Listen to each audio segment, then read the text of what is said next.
यहोवा की महानता और सृष्टि की स्थिरता को जानिए।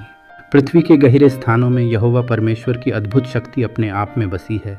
वह अपने हाथों से पृथ्वी की नींव को मजबूत करता है और उसके गहरे जल को अपनी इच्छानुसार संचालित करता है। कितनी शक्ति है उस महानता में जो पहाड़ों की चोटियों से लेकर गहरे समुद्रों तक फैली हुई है। पहाड़ों की ऊंचाई इस बात का प्रतीक है कि कैसे यहोवा ने सृष्टि को अपने अनुग्रह से निर्मित किया। समुद्र जो विशाल और प्रचंड दिखाई देता है वह भी यहोवा के हाथ की रचना है। उसने अपने विवेक से उसे बनाया और उसे सीमित किया ताकि उसकी लहरें केवल उस जगह तक पहुँचें जहाँ परमेश्वर ने उनके लिए निर्धारित किया। क्या यह आश्चर्यजनक नहीं है कि कैसे एक अभेद्य सिवाना समुद्र के उग्र वेग को नियंत्रित करता है। यह मानवता के लिए यह चेतावनी है कि केवल सृष्टिकर्ता की रहमत से ही यह स्थिरता संभव है।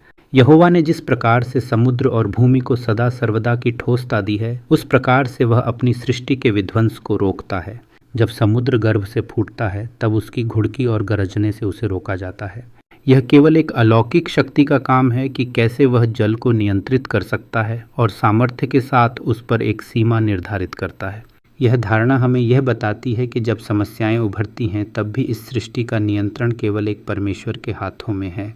जब हम यहोवा की स्तुति करते हैं तो हम उसकी महानता और करुणा का अनुभव करते हैं। उसका प्रेम और धैर्य हमेशा हमारे साथ है। उसकी शक्ति के सामने हम छोटे हैं, परंतु उसकी कृपा हमें सदा सहारा देती है। जब हम उसकी स्तुति करते हैं हालेलुयाह, तो यह केवल एक शब्द नहीं बल्कि एक भावना है जो हमें उसकी अनंत शक्ति और प्रेम का अनुभव कराती है। उसकी स्तुति करना हमारे जीवन का एक अभिन्न हिस्सा होना चाहिए जिससे हम उसके उपहारों का आभार अदा कर सकें। हालेलुयाह, प्रभु को महिमा मिले। यदि आप इस वीडियो से आशीषित हुए तो हमारी चैनल को सब्सक्राइब करें और हमारी सेवाकाई को लोगों तक पहुंचने में सफलतापूर्वक हमारी मदद करें। धन्यवाद।